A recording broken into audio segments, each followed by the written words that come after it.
do with punishing military officers. Corporal. Corporal. Think of the word corpus. Latin, I think. Latin means bodily or bodily punishment. We're talking about physical beating of criminals, people who deserve a physical beating. But we're going to extend it. We're going to look at it from different angles. Its application here is to the civil realm, to people who are worthy of physical punishment. But there's also a place for it in the home. There's a lot of verses that talk about spanking and the reason and the when and a little bit of the how. We see that it has a spiritual component to it, because as children of God, we're told in Hebrews 12 that God chastens his sons that he loves. So there's a spiritual counterpart to it. And also we see it misapplied in Scripture. We see it applied by Paul before he was a Christian, to Christians.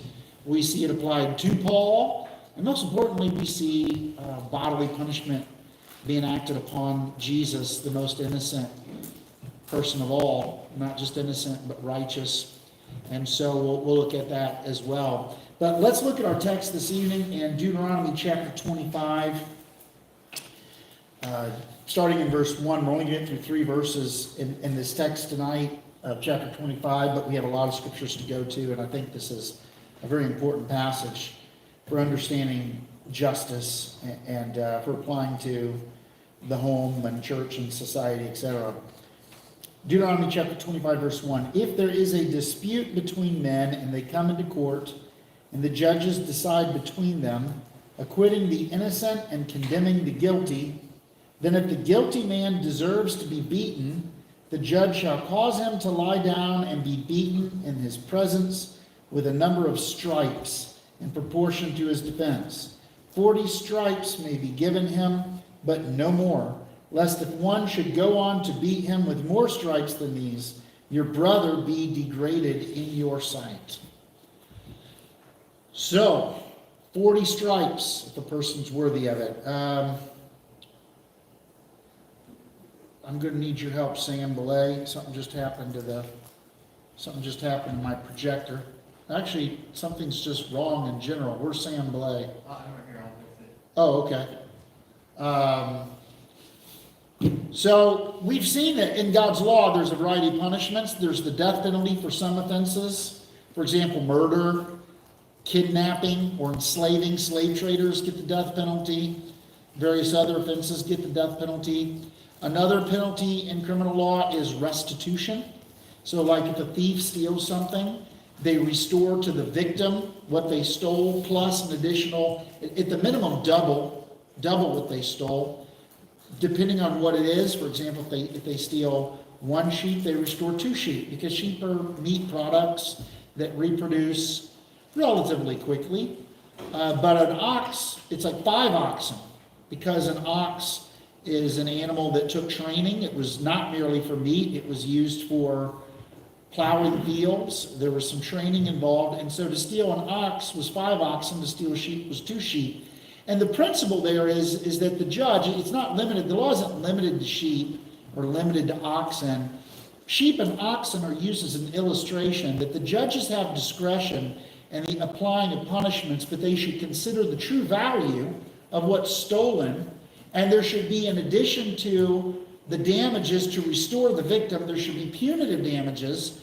And the victim, unlike our society where the victim is taxpayer dollars probably goes to house the criminal that just robbed him, it's a double injury to the victim.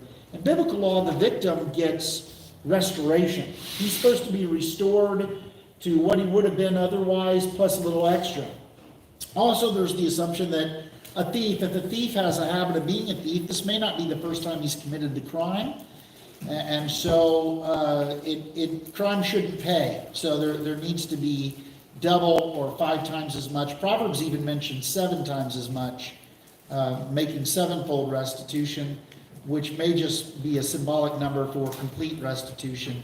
But anyway, we see the death penalty, we see restitution, and there's this phrase that's used again and again, eye for eye and tooth for tooth.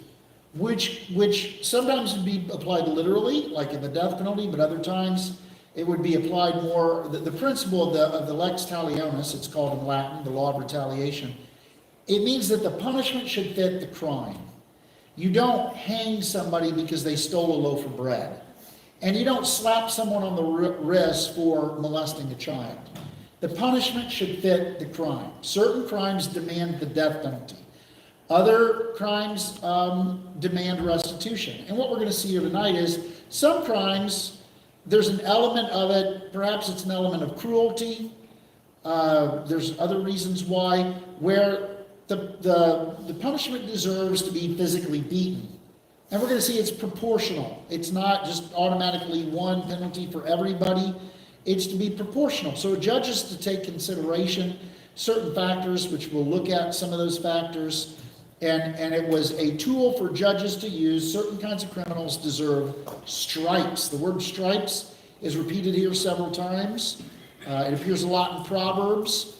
You may notice if you've ever gotten slapped in the bottom or back of something, it'll actually leave a stripe, a red mark, or maybe even a bruise at times. So it's referred to as stripes, and it's a very effective deterrent for a variety of behaviors, but we're going to look at it here tonight. So let's look at verse 1. If there is a dispute between men and they come into court, and the judges decide between them, acquitting the innocent and condemning the guilty.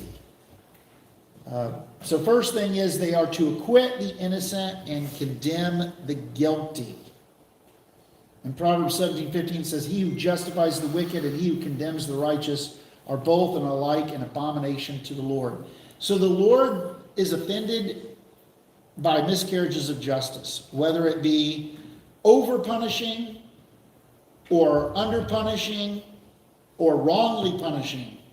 If the guilty are acquitted, that is an abomination to the Lord. If you know they're guilty and you do nothing, that is an abomination to the Lord.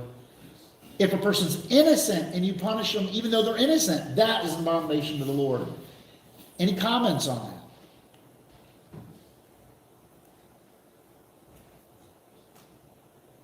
All right, let's bring up one of the obvious ones. Let's bring up the abortion issue. Somebody want to apply Proverbs 17:15 to the abortion issue? Want to think through that with me? What implications does this have? One of the counter arguments is a rape, where they want to make that like an exception. And in that case, even though it's more, for lack of a term, more understandable in that circumstance, that is still, you're still condemning an innocent life. Very good point. And actually last week, and we focused on 24 verse 16 that says that the children shall not be put to death for the sins of the fathers. And you bring up a good point here that when an abortion takes place, you're actually condemning the innocent to death. A human being made in the image of God with all the rights that are inalienable. They're inalienable because God said you shall not murder.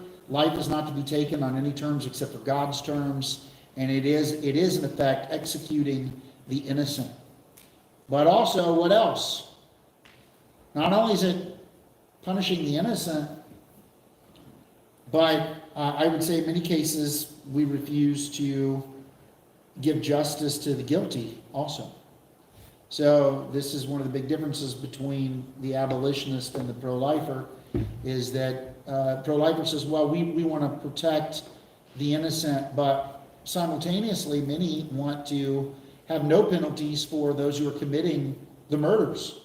It's very, we're a long way, even Missouri, even most Missourians do not want equal protection under the law for preborn children. There's many people that do not want the punishment or do not want the innocent to be executed, but on the other hand, they don't want to see the guilty punished. And it's a principle of law that is here, that both are an abomination to the Lord. So I think of one of the greatest illustrations of this, of course, is Jesus, when Jesus is not when Jesus, you remember what Pilate does? First of all, I have the verse come up in a minute. Pilate, before anything happens, he has Jesus flogged. Right? Let me read that to you. I have the verse, and I'll have to go back up here in a minute.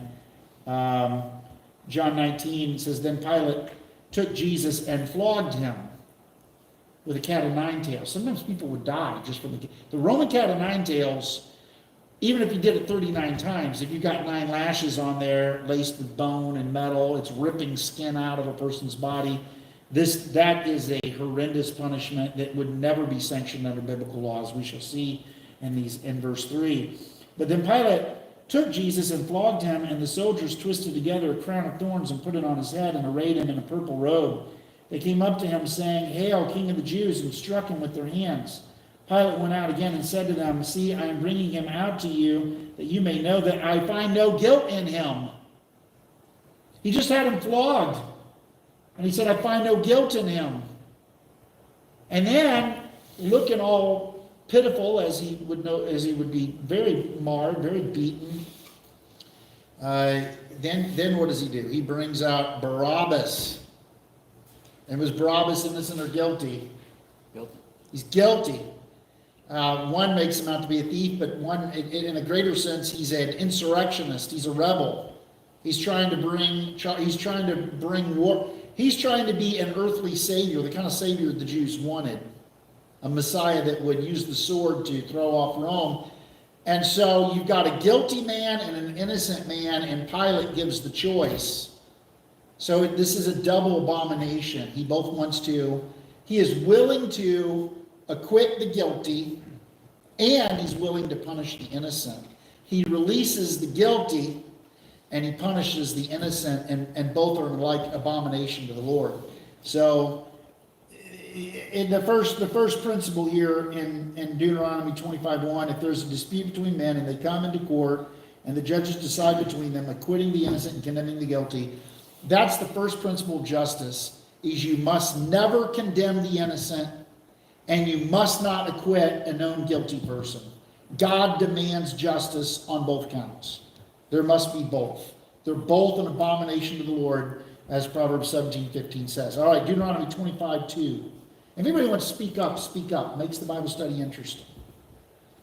Deuteronomy 25:2. Then if the guilty man deserves to be beaten, the judge shall cause him to lie down and be beaten in his presence with a number of stripes in proportion to his offense. There's a couple interesting things here. The judge has to be there at the beating. He couldn't simply say, yeah, okay, I give my sentence, now I get him out of here. If he didn't have the stomach for it, he shouldn't be a judge in the first place. But also, the judge being present was to ensure that it was done proportionately. He was to give an order for a certain number of stripes that is in proportion to the offense. So a lot of times, maybe 1 or 2 lashes is all that's needed. And can you imagine you did something you knew was wrong, and you're sentenced to like 3 lashes from a whip? I mean, man, it's like, yeah, okay, 3 lashes. I mean, it's going to hurt. Had to be laid down on the ground. He'd be whipped on the ground. 1, 2, 3. It would be very humbling. Very humbling. And I think that's a very important aspect of this year, is it humbles the proud. I think of, what are some circumstances you think that might invite a beating? I have some in Scripture, but what are some things that you might think of this would be appropriate for, like in our society today? Drunkards? Yeah. Petty theft. Yeah. Petty theft in addition to restitution? Maybe so. Abuse. What'd you say? Abuse. I think that nails it very much, because it fits the crime, doesn't it? So like a bully, for example. A bully, whether it be in the school or in the neighborhood, it's like, oh, you're the big kid that keeps on shaking people down for their lunch money, or beating people up, or whatever. There's nothing, it's not like someone's hungry and they steal, or someone thought they were going to get in trouble and they lie. Just being mean to be mean. I think bullies ought to be beaten. I think they need it. In fact, I knew there was a bully when I was like in 6th grade. He was always starting things with people. I remember him very well. And I had 2 interactions with him, and he challenged me to a fight after class. And I don't remember why the first time nothing happened.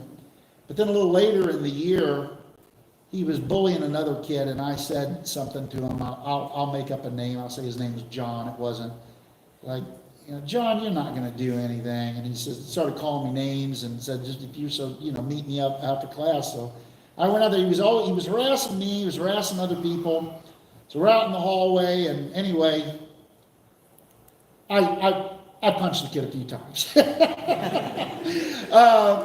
And the teachers told my mother, I think I got suspended for it for a couple of days. And the teachers told my mother, it's like, yeah, he really deserved it. The kid needed it. He was always beating up on people and messing with people. And after that, he was a well-behaved kid. He became part of the dramas department, was an excellent student. Yeah, a good whooping is what he needed. He didn't get it from Daddy, he got it from me. So it was good for him, and I think it did good things for his character. So, sometimes, ideally it would be a teacher doing it. I was a little after the time when people got corporal punishment in schools. Although I remember in elementary school hearing about the principal having a paddle with holes in it. I never saw this paddle, but supposedly he had this paddle with holes in it to make it wind resistant to really hurt. And all the kids heard about it. I don't know how often it got used, but it was still famed. About when my sister was a kid, the paddle was used in Kentucky schools. But there was a fear of authority. Now, I fast forward about 10, 15 years after I got out of high school, and I ran into a teacher of mine from high school, and he said that, I said, so what's it like in the schools today? One thing I asked him about, I said, I keep hearing that 50% of kids in the public schools graduate and they don't know how to read. What does illiterate mean? I thought maybe illiterate means something different than what I think it means. It means they can't read. That's what I thought illiterate meant.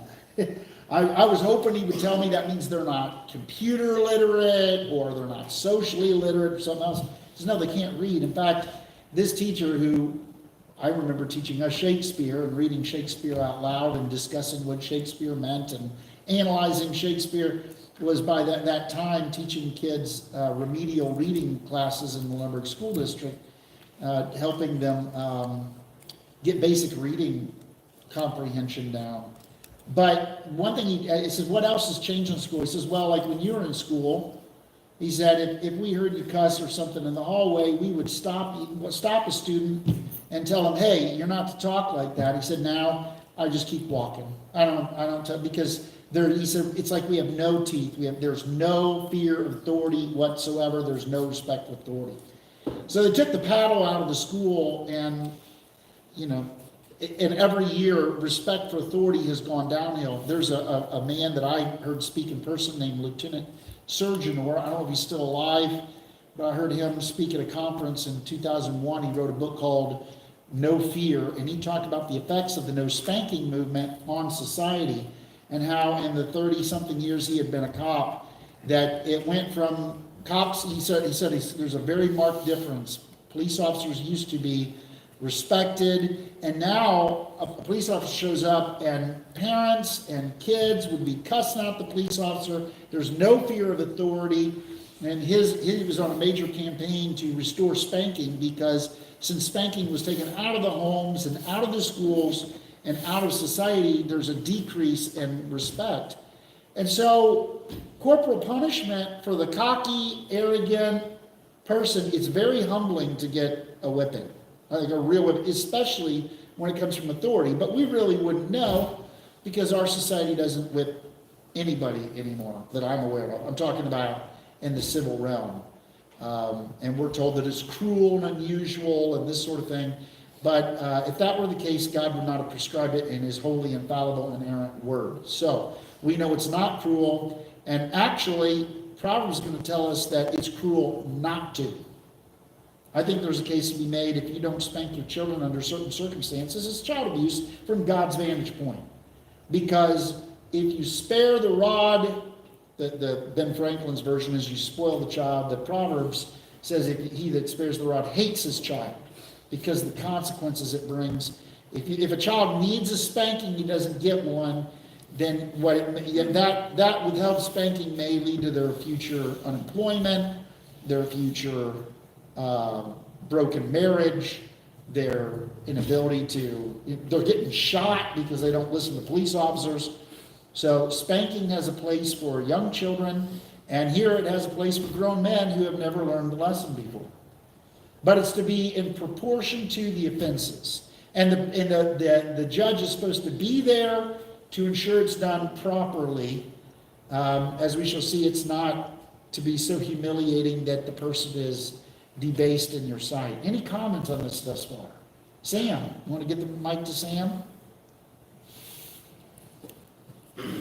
Yeah, just on the amount that is proportioned to the offense, I'm thinking of it.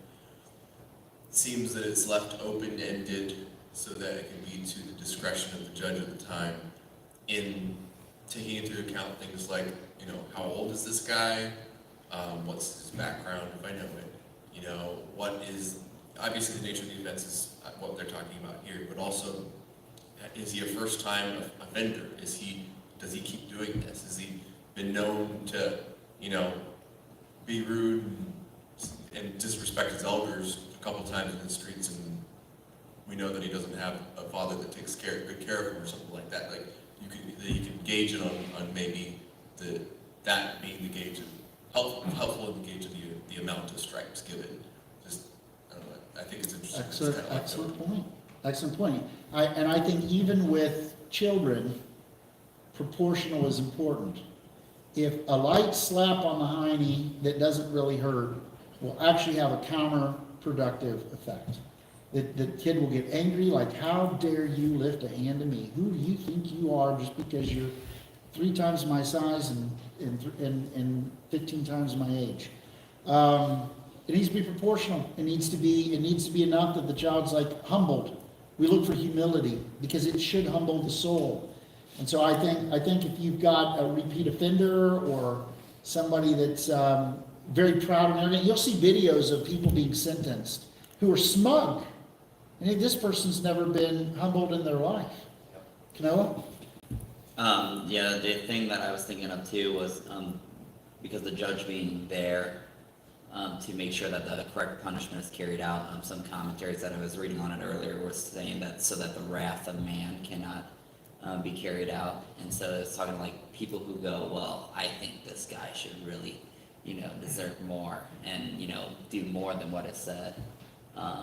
And that's why God also sets a limit too, to say, that it is only to be no more, as you're going to go on to say, no more than 40. Right. And that's to prevent man's wrath from being carried out, to say, okay, well, we can only beat him, like, this crime only gets a beating. Well, let's make it 1,000, Yeah. And that the next verse is going to deal with that, like how the limits, as you put it, because there are cultures that think if a little is good, more is better. And the same thing can be said about parents. There are abusive parents. There are cruel parents who delight in beating the tar out of their children. And those people ought to be taken out and probably whipped pretty good.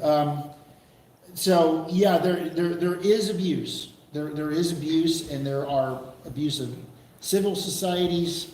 There's been many societies that people die in a beating, and so God does limit it. But yeah, proportional, and the judge should be present to make sure it's right. Here's a kind of an example from 2 Samuel 7, 14, 15. It's a prophecy to David about his son who will sit on the throne. And it's semi-messianic in the sense that some of the prophecy applies to Solomon and some apply in a more perfect sense to Jesus. But this part applies to Solomon. And in 2 Samuel 7, 14 and 15 it says, I will be to him a father, and he shall be to me a son. When he commits iniquity, I will discipline him with the rod of men, with the stripes, there's the word stripes, of the sons of men. But my steadfast love will not depart from him, as I took it from Saul, whom I put away from before you.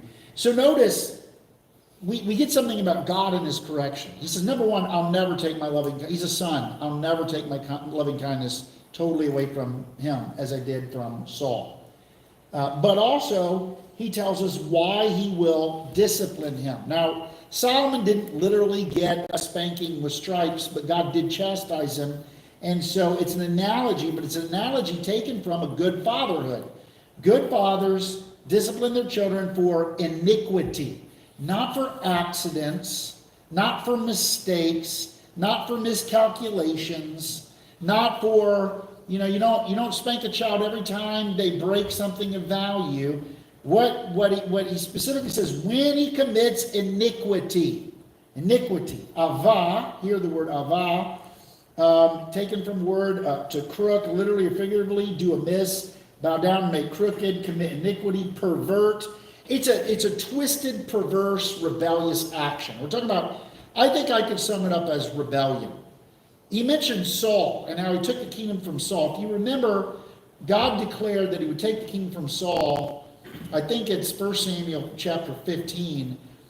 Saul was given very precise orders to put to death the Amalekites, and he disobeyed, and he says, I'm going to offer up all these sheep as a sacrifice to the Lord. And Samuel says, well, to obey is better than sacrifice, and to hearken than the fat of a ram. And rebellion is as the sin of witchcraft. So if you compare the two passages, Saul got in big trouble for his rebellion, for rebellion.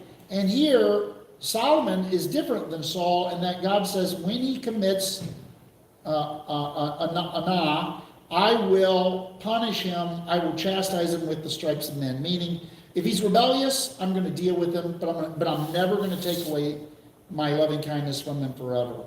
So I think one thing it tells us is that spanking or chastisement is for rebellion. It's not for a mistake. It's not, we poured the sidewalk, we left a little bit of the sidewalk a little too high, somebody tripped and they broke an ankle. Well, maybe that's an accident that restitution needs to be made, right? But it wasn't a rebellious action. Whipping is reserved for rebellion. It's reserved for the bully, for the abuser, for the oppressor, for the evildoer. There's an element of rebellious iniquity involved, and that's why God says, I will chastise him. Not for miscalculations, not mistakes. And I think this applies to children as well. I think if children are playing around, and they do something childish, they break something. I mean, you have to judge. Maybe in certain circumstances they were told very specifically, don't do thus and thus, and they rebelliously did it anyway. But the value of the lamp is not what matters. What matters is the heart. If the child's heart is rebellious, he needs a spanking. Spanking is for rebellion. You see what I'm saying? It's not for mistakes. It's not for miscalculations. It's for a little defiant rebel. And I think the same thing goes to an adult criminal. You'll see, if you ever watched a sentencing video and you see a criminal who's cussing at the judge, making faces at the victim's family, there's an element of rebellion. It's what do you call it in a court of law when you don't respect the court?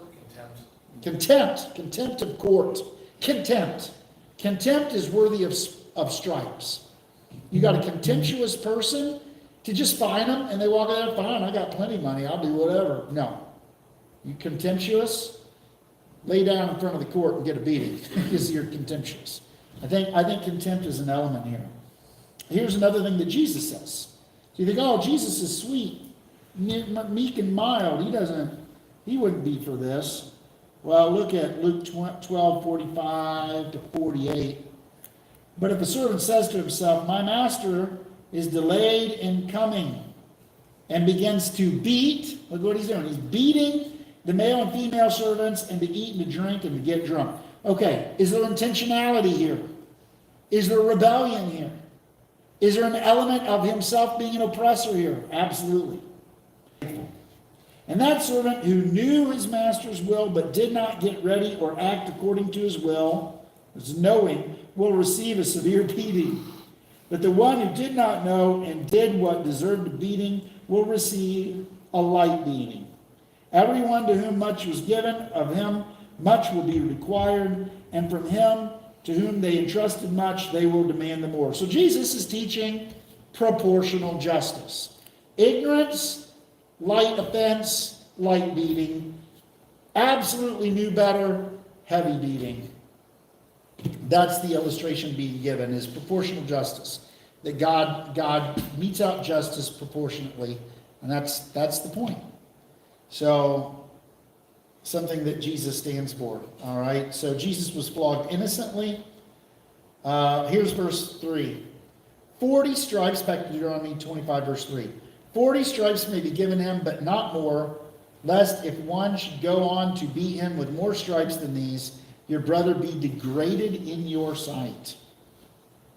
So, no more than 40. There's a limit to beatings, because above 40, you start hitting the same place several times, and you got a whole back to work with. Well, you start going more than 40, and the person might be left severely bleeding with open wounds.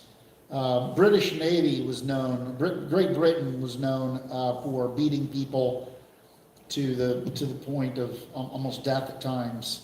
But God's law forbids that. 40. 40 is the max. Now later on, they came up with the tradition that 40 saved one. Why do you think they did that? Make sure you didn't go over. That's right. I want to make sure they didn't go over. Because you might miscount. If anything, we'll give you one less, but we're not going to give you one more. We're going to make sure, make sure that it's not exceeding the 40. God said 40, giving less is permitted, giving more is not permitted. Therefore, to make sure we didn't count wrong, maybe you took one and you whipped one and then you started counting on two. Or maybe you got tripped up and, alphanumerics makes counting kind of hard. Aleph, Dat, Gimel, what was that again? So, yeah. I find it interesting that God held himself to the same standard that he put.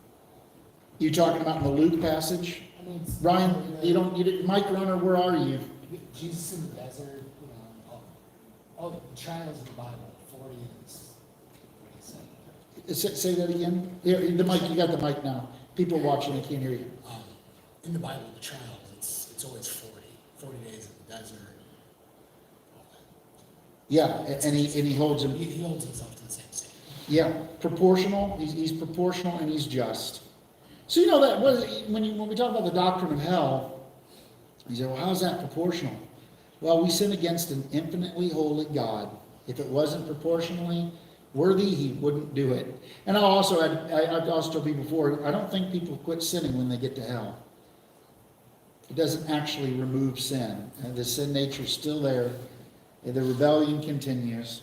But God is just, and he does punish proportionally. Paul says in 2 Corinthians 11:24, 5 times I received at the hands of the Jews the 40 lashes less one. 3 times I was beaten with rods. Once I was stoned.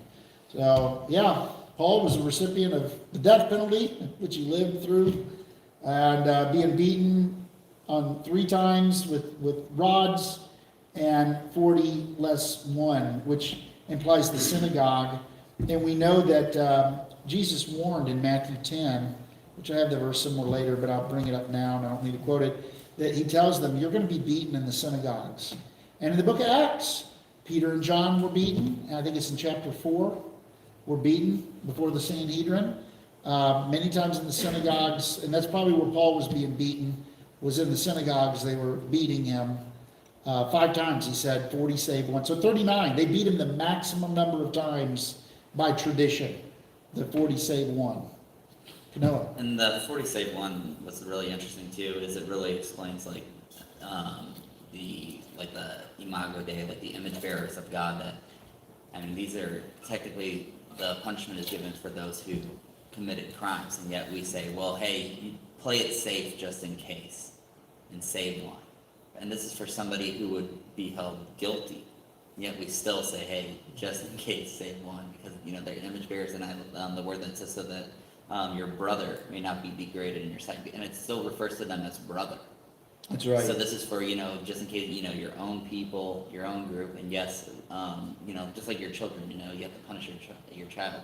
But in doing so, you're not wanting to degrade them. That's right. You're wanting to, them to learn so that they move forward and don't, do that again. It's supposed to be corrective. It's supposed to produce a change in character. Yep. And it's not to degrade them. It's not to humiliate. And I think that's one sign of abuse, out of anger or whatever, is there's a humiliation element there. And God says you're not to be degraded. It's to restore the soul. It's to help the person overcome their arrogant attitude, to produce good character in them, not to degrade them, not to debase them. And I think also the idea of you serve your punishment and you're done. That's another thing about our justice system. People go, they're sentenced to something that would be, and many times, unjust one way or the other. People that deserve to die get out of prison after a certain period of time.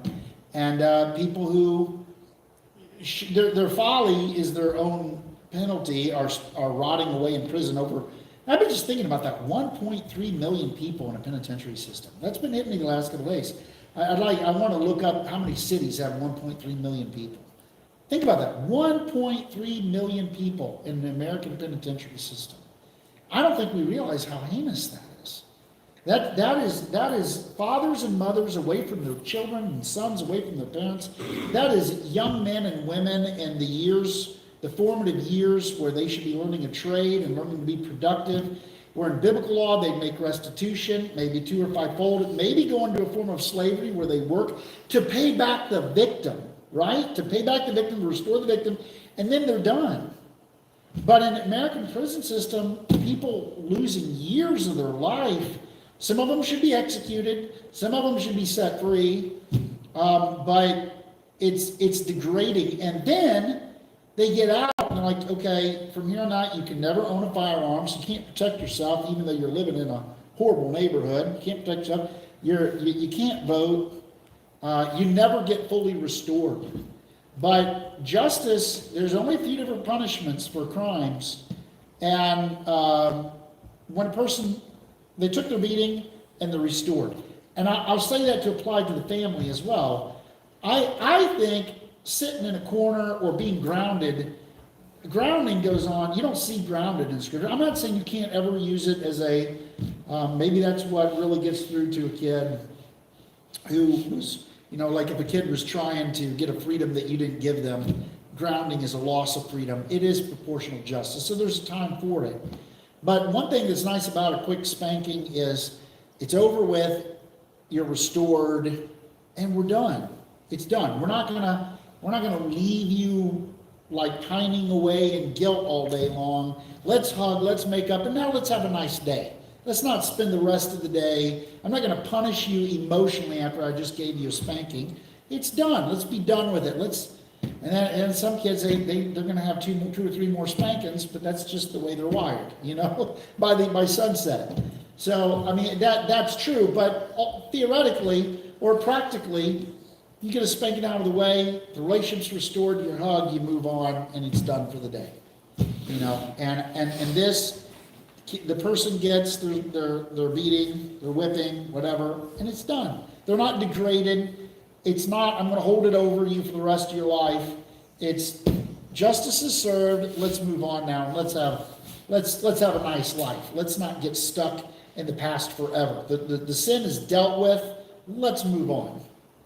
It's actually it's restorative. And the same thing with church discipline in the church.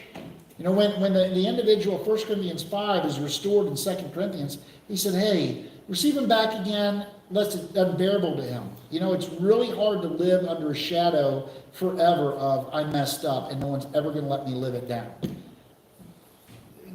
Biblical justice, you deal with it, you restore, you move on, and that person may be an elder one day. You don't leave a person forever pining away in their past.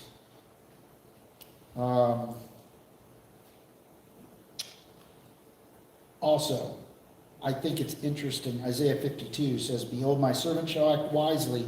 He shall be high and lifted up and shall be exalted.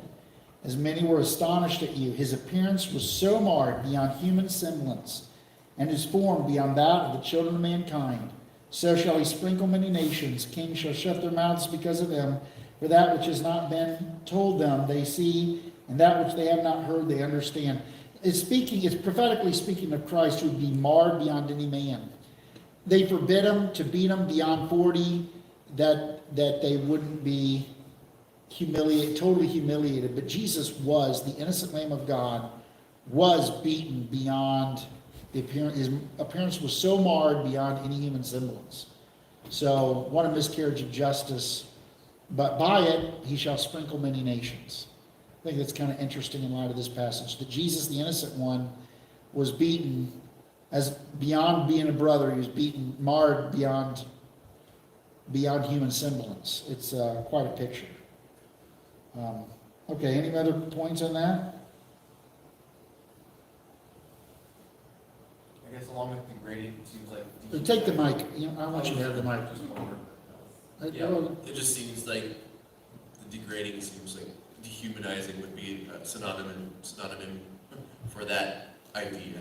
Yeah, Like mentioned here, that Jesus was beaten beyond recognition. It's like at some point, if you just keep going, maybe your wrath or your idea of justice in that moment would be like, the human, like he stops kind of crying out because he's has no more energy. As you're dehumanizing him at that point, there's nothing left in him. How far will you go? You'll just might keep going. He's not screaming out as he was in the first couple moments. yeah. I don't know. It seems that way. I wonder too, I didn't think about this till just now, it's not well thought out, maybe it's a bad thought, I don't know, but I wonder how often people's ire against a criminal is actually, in some way, their own need for atonement. And their anger is directed at someone else, but it should be directed at itself. And beating a person is like almost making them a sacrifice, to the point where you beat them beyond just beating someone. Like people get a self-righteous rage against people, and it's beyond the scope of what it deserves. And people can be very vicious, So I don't know. It's almost kind of like they're trying to make someone a sacrificial victim, which isn't right. All right, so here's another example of someone worthy of stripes. We covered it months ago in Deuteronomy 22. This is a case where a man brings a false accusation saying that a woman wasn't pure or virgin when he married her. And the father of the young woman shall say to the elders, I gave my daughter to this man to marry, and he hates her. And behold, he has accused her of misconduct, saying, I did not find in your daughter evidence of virginity, and yet this is the evidence of my daughter's virginity. And they shall spread the cloak before the elders of the city. Then the elders of that city shall take the man and whip him. And they shall fine him 100 shekels of silver. That's twice the dowry, by the way. That's about 6 years of labor. And give them to the father of the young woman, because he has brought a bad name upon a virgin of Israel, and she shall be his wife. He may not divorce her all his days. That's how serious the charge of not being a virgin when she is. A very serious charge. And in addition to about 6 years of saving, not 6 years of saving, 6 years of labor being paid to the father, the man would be whipped. So I think that's interesting. That tells you that the proportionality of the crime, that it's a very serious charge, which also makes it a serious thing to violate. So that's an example of whipping, and I thought I'd just bring it up. He's worthy of stripes. I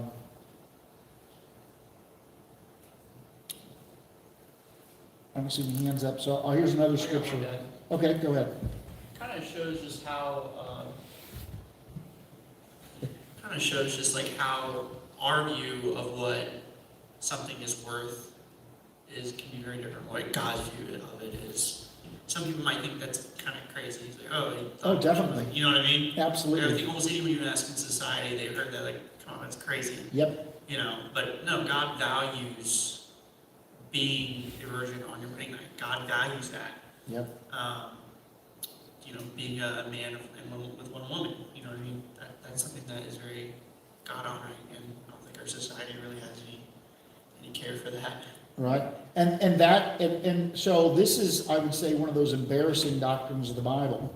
I like to use that phrase, embarrassing. They're embarrassing enough that this is one of the reasons why people will say we don't believe in God's law. This is just too extreme. This is too radical for us.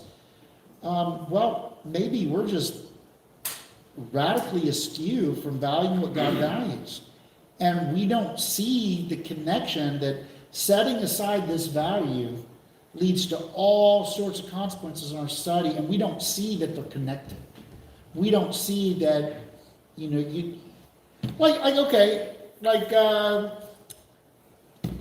take for example serial killers.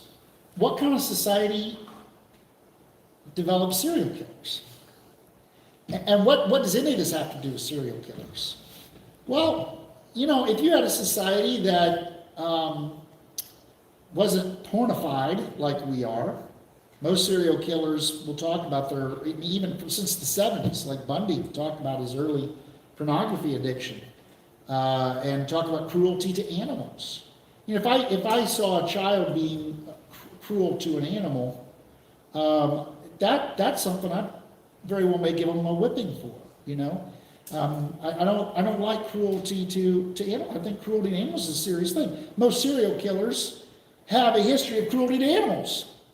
Now, if you don't nip that in the bud, what does it grow into?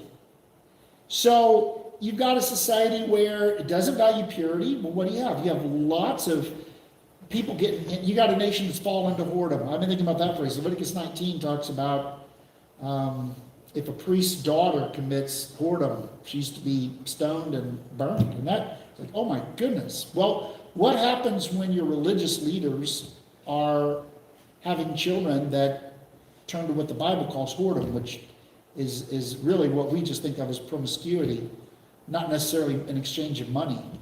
Well, when it happens in the church and it's allowed in the church, then it spreads to society. You have the breakdown of the family. You have higher divorce rates. You have higher criminality. You have more. You have prison. You have 1.3 million in the penitentiary. That's what you end up with.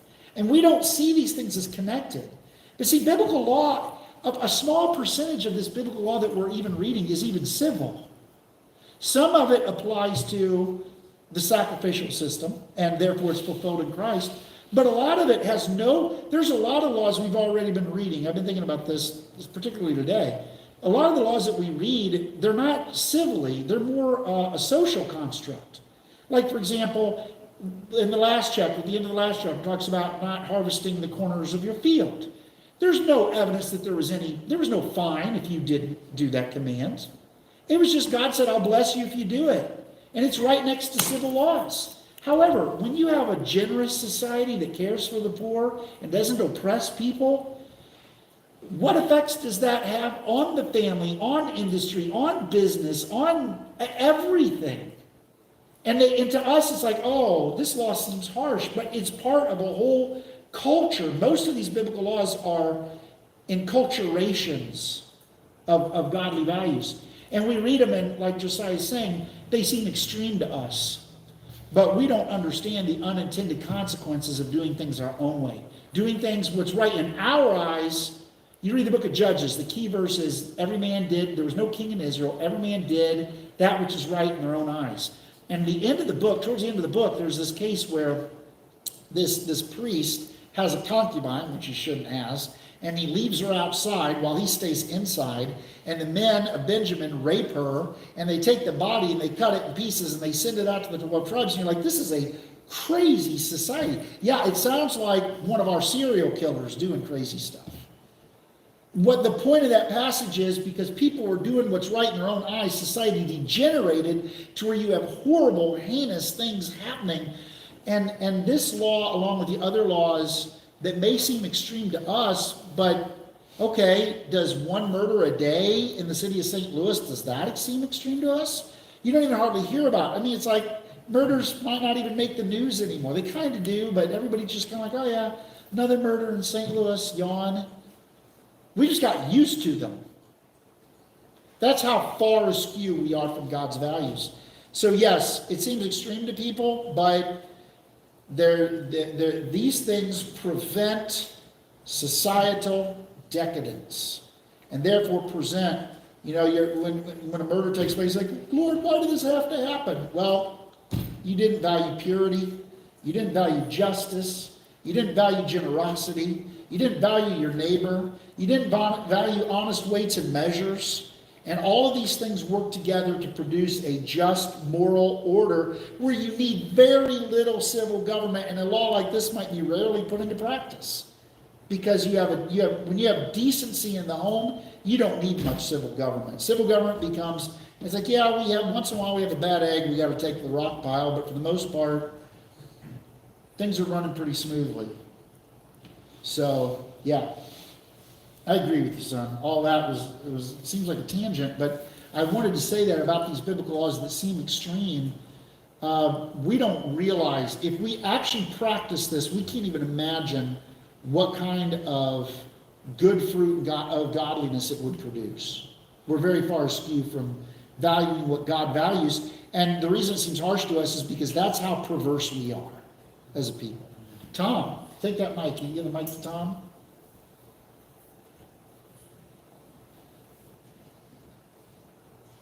It kind of goes all to, all sin has, unintended or unforeseen consequences. There's always going to be, no matter how small or how big it is. It's like, I'm sure we've all told lies that, it's not a big deal, and then that it turns into something that blows up later on.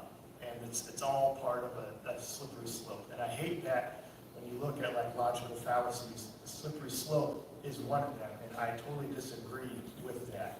I don't understand how that is a fallacy. I agree. People say it's a fallacy. I don't agree at all. I think because it's pattern recognition. You can see these things happening, and because it's like going back to gay marriage, they're like, this is a slippery slope. Bad things are going to come down the end. Like, oh no, it's not going to. And now we went from hey, we just want to get married to now we're sterilizing children.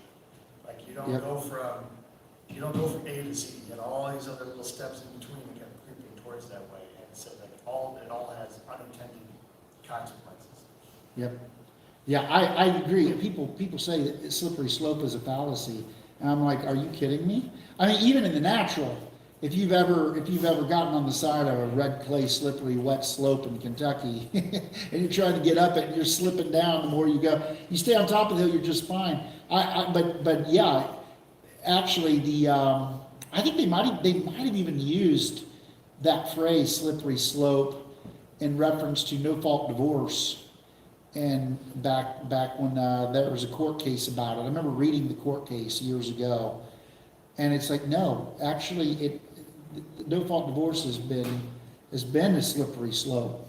And it has, and allowing that compromise there has led to more and more and more problems.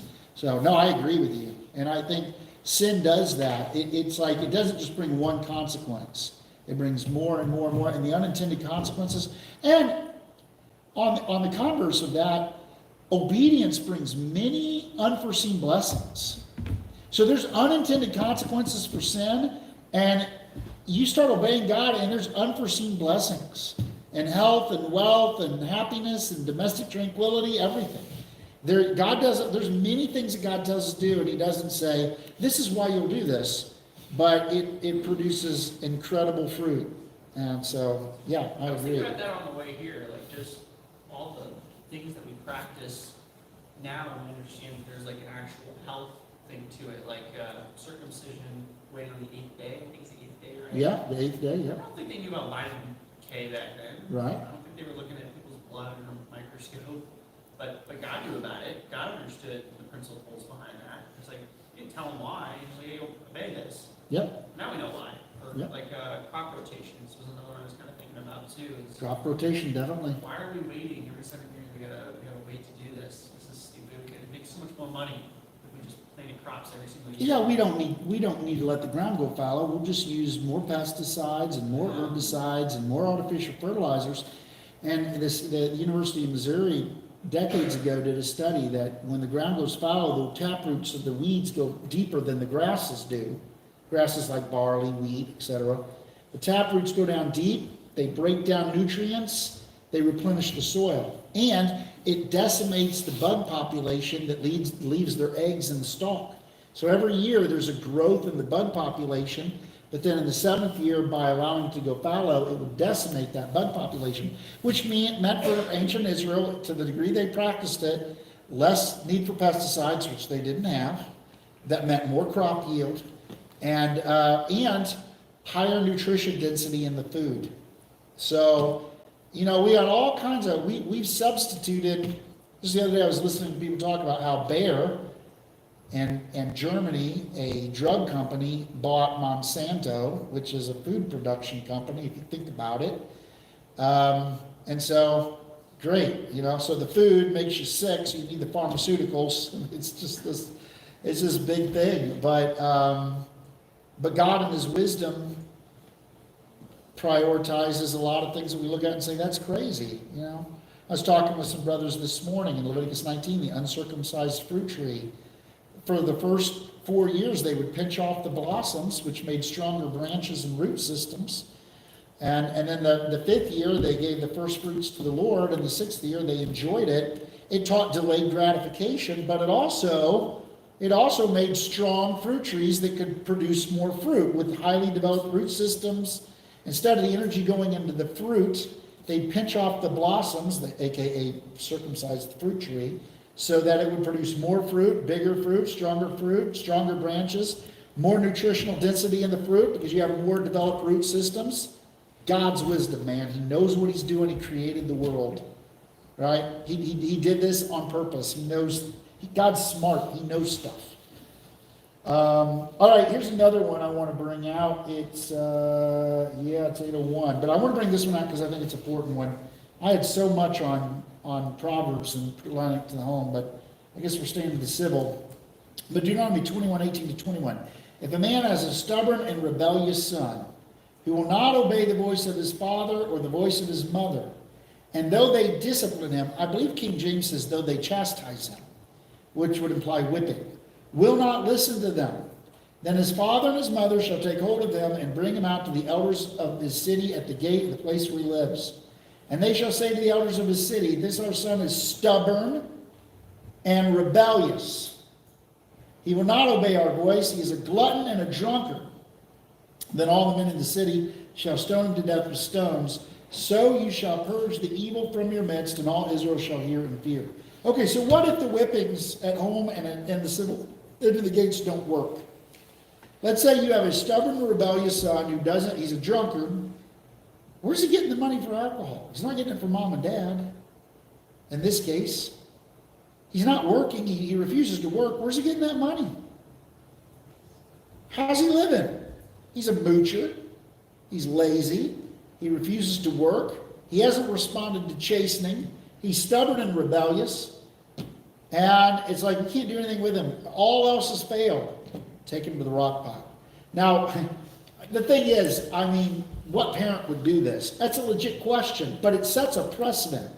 Number one, you are to love God more than you're to love your own family. That God is to be your first priority.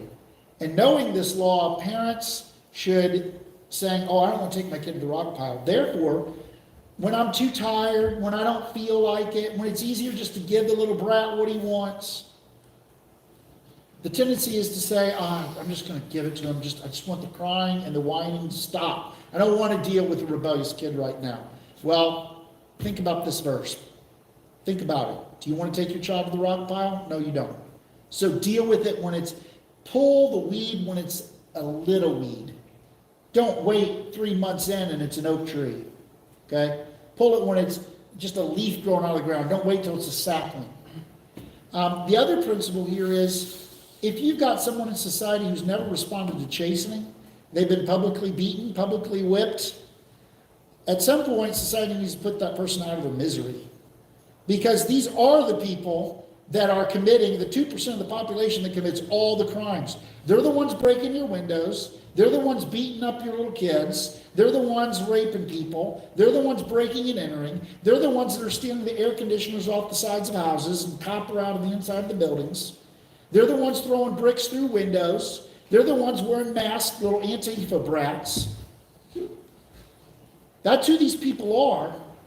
And they're drunkards, they're not producing anything, they're committing the crime, and if we just got rid of them, don't house them along with 1.3 million other people in prisons, just stone them.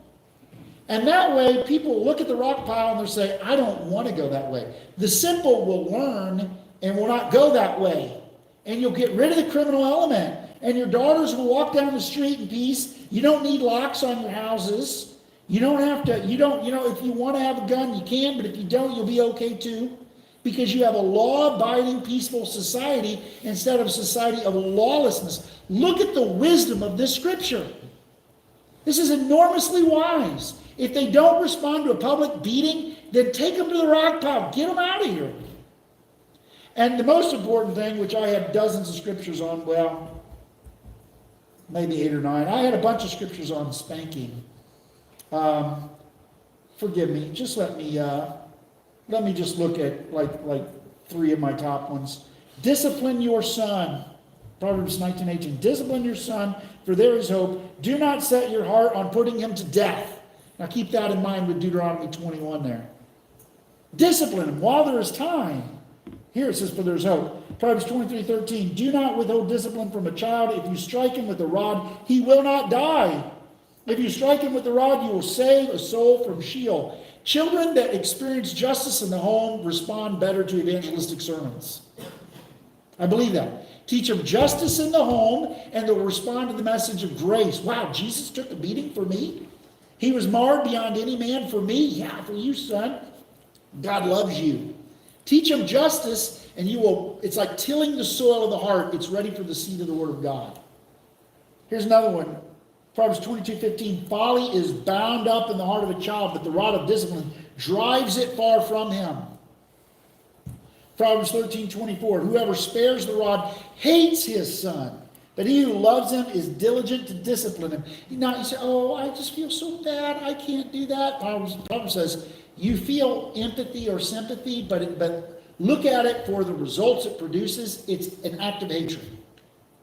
Look at the results. Don't look at your feelings. Look at the results. If it produces your son or your daughter into a criminal, somebody that can't stay married, somebody that can't hold down a job, somebody nobody can get along with, somebody that everybody wants to lock up, some delinquent, then it's an act of hatred. Right? Well, and it's loving to discipline them. It's loving to discipline them. Hebrews 12, verse 6 says, for the Lord disciplines the one he loves. That's right. So if Hebrews God is 12, verse doing 6. I got it right there for you. For those online, Hebrews 12, 6, for the Lord disciplines the ones he loves. Yep. And chastises or spanks every son whom he receives. So I had those verses all the way from, if you want to look it up, Hebrews 12, 3 through 11 are essential verses. And here's another, I'll read this final two here. Proverbs 29:15. The rod and reproof give wisdom, but a child left to himself brings shame to his mother. It's hard to shame a mother, but even your mother will be ashamed of you. Proverbs 20:30. Blows that wound cleanse away evil. Strokes make clean the innermost parts. So teaching a child justice prepares the heart for the message of grace and mercy. And if a person doesn't respond to chastening, then they're probably the ones that are breaking into your house and threatening people and beating people up and committing 99% of the crime. You know, you'll have a few people who have murders of passion that happen once in a while. But man, so many of these murders is just random, no respect for life, no respect for property. I see it in South City. I have property in South City, and it's just, broken windows, stolen stuff. I've got through the years, I've had so much happen. It's evident that there's a breakdown in the family, that there's no fear of authority, there's no respect for property, and a lot of it comes back down to the first few years of life. Parents aren't doing what it takes to train up children in the discipline and the admonition of the Lord, and you end up with, we can prevent more crime. It's not the laws on the books. It's the home. It's the home. If we correct the home, then most issues we have as a nation are the seeds are sown in the first few years of life. Overspending, whether it be in the home or in Congress. I want it now. You know, it comes back to child training. A godly, self-controlled, righteous, moral people won't have 20-something million dollars in debt.